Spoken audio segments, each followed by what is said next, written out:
Hariom ALP classes में आपका स्वागत है। आपको आईटी ट्रेड क्लासेस के बारे में सब जानकारी दी जाएगी। अब सबसे पहले आपका जो ट्रेड है वो इलेक्ट्रिशियन है। इलेक्ट्रिशियन के बारे में इलेक्ट्रिशियन होता है विद्युत से चलित उपकरणों की मरम्मत करने वाला इलेक्ट्रिशियन कहलाता है। तो आप ये देखते हो इलेक्ट्रिक का संधि विच्छेद करेंगे।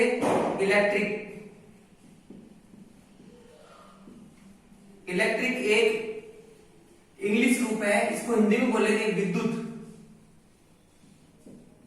और इसका रूप देखे जाए तो इलेक्ट्रिशियन को हिंदी में बोलेंगे विद्युतकार। तो इलेक्ट्रिक का मतलब विद्युत, इलेक्ट्रिशियन है विद्युतकार। तो विद्युत से चलित जो उपकरण होते हैं उनको मरम्मत करने वाला क्या बोलते हैं? विद्युतकार। अब विद्युतकार का हर क्षेत्र में सर्वाधिक उपयोग है, चाहे निजी हो, चाहे राजकीय हो, चाहे और बड़े उद्योगों में, हर क्षेत्र में बहुत ही उपयोग है। आप यदि उस विद्युतकार को एक अपनी स्वयं के व्यवसाय की जानकारी नहीं होगी तो एक दुर्घटना का सामना करना पड़ सकता है। इसलिए आपको अब इलेक्ट्रिशियन के बारे में आपको जानकारी दी जाएगी। तो सबसे पहले आपने जो टॉपिक लिया है वो है व्यवसाय का परिचय व सावधानी। व्यवसाय का परिचय में आपको बताया इलेक्ट्रिशियन। तो इलेक्ट्रिशियन का क्या महत्व है? जो विद्युत से चलित उपकरण होते हैं उनको मरम्मत करता है वो कहते हैं इलेक्ट्रिशियन। तो इलेक्ट्रिशियन का हर क्षेत्र में सर्वाधिक उपयोग है। यदि इलेक्ट्रिशियन की जगह आप या मैकेनिक को लेते हो तो वो कार्य नहीं कर पाएगा, क्योंकि वो मैकेनिक है और ये विद्युत है। लेकिन आप एक रूप में आप लिए लोगे कि आप जैसे आप लेते हो मैकेनिक और एक ले लो विद्युतकार। जब आप कोई नई मशीन लाते हो तो सबसे पहले मैकेनिक की जरूरत पड़ेगी, क्योंकि मैकेनिक जब नई मशीन आती है तो मैकेनिक को मशीन को स्थापित करने के लिए मैकेनिक की आवश्यकता पड़ेगी। फिर उसको चालू करने के लिए विद्युत की आवश्यकता पड़ेगी। तो विद्युत की आवश्यकता करने के लिए विद्युतकार को बुलाना ही पड़ेगा। लेकिन जब वो नई मशीन खराब हो जाती है तो सबसे पहले उल्टा चलेगा। सबसे पहले आप इधर गए थे, अब वापिस आपको वापिस आना पड़ेगा। क्यों? जब तक विद्युत के कनेक्शन को नहीं हटेंगे तो जब तक आप मैकेनिक आपका कार्य नहीं करेगा। तो ये आपको विद्युतकार और मैकेनिक की बात रही। आगे चलते हैं अपन, इसमें आगे चलेंगे तो इसमें व्यवसाय का क्षेत्र। अब अपन बात करते हैं व्यवसाय के क्षेत्र की बात। व्यवसाय का क्षेत्र में अपन लेते हैं तो एक तो है निजी मतलब स्वयं में कोई भी अपना स्वयं का निजी शॉप हो सकती है या कोई छोटा उद्योग हो सकता है। फिर अपन दूसरा चलते हैं राजकीय। इसमें राजकीय सेवा में कोई भी विद्युत विभाग है, रोडवेज है या किसी भी अन्य क्षेत्र में भी आप राजकीय सेवा में भी आप एक योगदान रह सकता है। तीसरा औद्योगिक क्षेत्र में बड़े बड़े उद्योग होते हैं जिसके अंतर्गत आप कोई भी वैद्युतिक एसेसरी होती है, जैसे वायर होता है, स्विच होते हैं और कोई उपकरण वगैरह, उसके उत्पादन के लिए आप औद्योगिक क्षेत्र में भी काम कर सकते हैं। लेकिन आप यदि आप उसकी जानकारी तो है लेकिन आपने सावधानियां नहीं रखी गई। अब सावधानी की बात करें, यदि आपने वैद्युतिक कार्य में सावधानियां नहीं रखी तो विद्युत का झटका लग सकता है और वो एक क्षतिपूर्ण हो सकती है मानव की। तो आप सबसे पहले सावधानी की बात करें तो सावधानी में सबसे पहले आपको जरूरत पड़ती है संकेत की। अपन संकेत की बात करते हैं तो सबसे पहले होता है निषेधात्मक।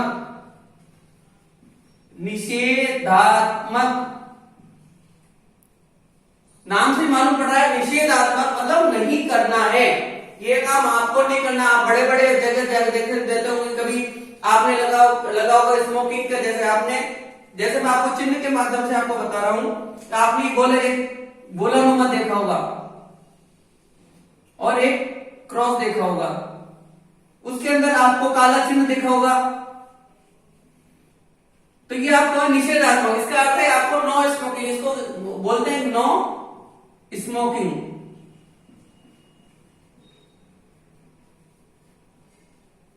नो स्मोकिंग, तो ये हो गए निषेधात्मक। अब होता है आपके आवश्यकात्मक, दूसरा है आवश्यक।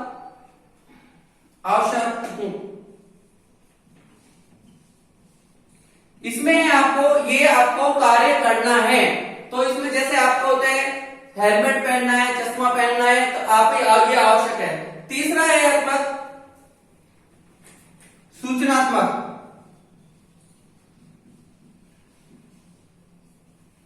किसी भी आपको सूचना देता है, जैसे आप चिकित्सा का क्षेत्र है, यहाँ जलपान का क्षेत्र है, तो ये सूचना देता है, ये सूचना देता है। तीसरा है आपको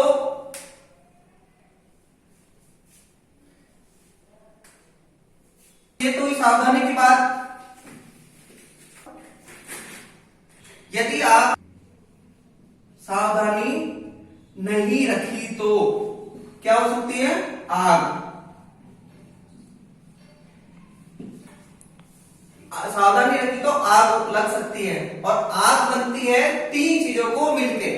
कितने? तीन चीजों को मिल। सबसे पहले आप ले सकते हो, जैसे आग को जलने के लिए ऑक्सीजन, तो सबसे पहले O2 लिख दिया मैंने, इसको मैंने लिख दिया हिंदी में ऑक्सीजन। आग लग सकती है, आग बनती है तीन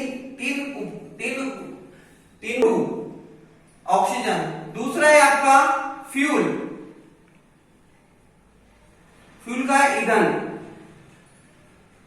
अब तीसरे है आपकी हीट, HEAT, हीट मतलब ऊष्मा।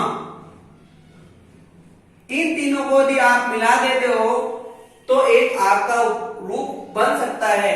यदि आप इन तीनों में से एक को हटा दिया जाएंगे तो आप आग को नहीं लगा सकते। आप चाहे जैसे आपके पास ईंधन है और ऊष्मा है, ऑक्सीजन नहीं है तो आग नहीं लग सकती, और जैसे आपके पास ऑक्सीजन है, ईंधन है, ऊष्मा है तो आग नहीं लग सकती, और ऊष्मा है, ऑक्सीजन, ईंधन है तो भी आग आपको नहीं लग सकती। यदि तीनों यदि आपस में मिल जाते हैं तो आग का एक भयानक रूप धारण कर लेती है। यदि आप अधिक तेज रूप से आग लग रही है, तो एक जिस क्षेत्र में आग लग रही है, जिसमें आग नहीं लग रही है, उसको आप हटा दीजिए। सबसे पहले आपको ये जो चीज जल रही है उसको जलने दीजिए, और जो आग नहीं लग रही है उसको हटा दीजिए। क्योंकि आप यदि आग को बुझाने में यदि आप प्रयत्न करोगे तो जिसमें आग नहीं लग रही है वो आग का रूप और भी भयानक ले सकती है। तो आपको बताया गया आग किस कारण तीन चीजों से मिलकर बनती है। पहले ऑक्सीजन, दूसरा ईंधन, तीसरी है ऊष्मा।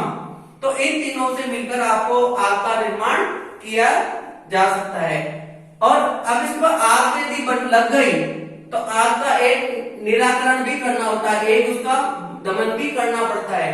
तो आग को दमन करने के लिए, मतलब आग को बुझाने के लिए, दमन का मतलब है बुझाना, तो आग को बुझाने के लिए तीन काम में लिए जाते हैं।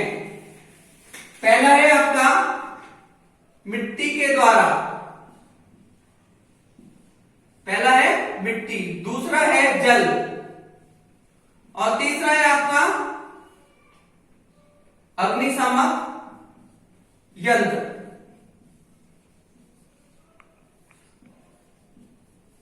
अग्निशामक यंत्र, तो आपने देखा होगा मिट्टी द्वारा, जल द्वारा, अग्निशामक द्वारा। मिट्टी द्वारा आग को बुझा देते हैं, जैसे कोई आग लग रही है तो उस पर आप मिट्टी डाल के आग बुझा सकते हो। पानी की बौछार से जल करके आप आग बुझा सकते हो। अग्निशामक यंत्र के द्वारा भी आप आग को बुझा सकते हो। तो सबसे पहले मिट्टी होती है। मिट्टी जो आग होती है, आग कागज, कपड़ा, जूट से लगी आग, इस पे आप मिट्टी डालकर आग को बुझा सकते हैं। फिर है जल। जल में भी इसी ऊपर कागज, कपड़ा, जूट से लगी आग के द्वारा सभी आग को बुझा सकते हैं। अग्निशामक यंत्र। अब अग्निशामक यंत्र को आप लेते हो तो अग्निशामक यंत्र होते हैं 5 प्रकार के। अब 5 प्रकार के यंत्र होते हैं, उसको भी अलग अलग प्रकार के आग के द्वारा भी आग यूज में लेते हैं। और आग का वर्गीकरण आप कर सकते हैं तो ए, बी, सी और डी, ये है आपके आग के प्रकार। आपने देखा होगा सभी जगह, छोटे से बड़े औद्योगिक क्षेत्र में, किसी भी निजी स्थानों में आपने कहीं भी देखा होगा तो अग्निशामक यंत्र देखे होंगे, उस पे आपने लिखा होगा ए, बी, सी और डी। ABCD होती है, ये उनका वर्गीकरण होता है, कौन सी आग पर कौन सा अग्निशामक यंत्र को प्रयोग में लिया जाता है। ठीक है, आज का लेसन इतना ही है। कल की ABCD आग के प्रकारों के बारे में आपको बताया जाएगा।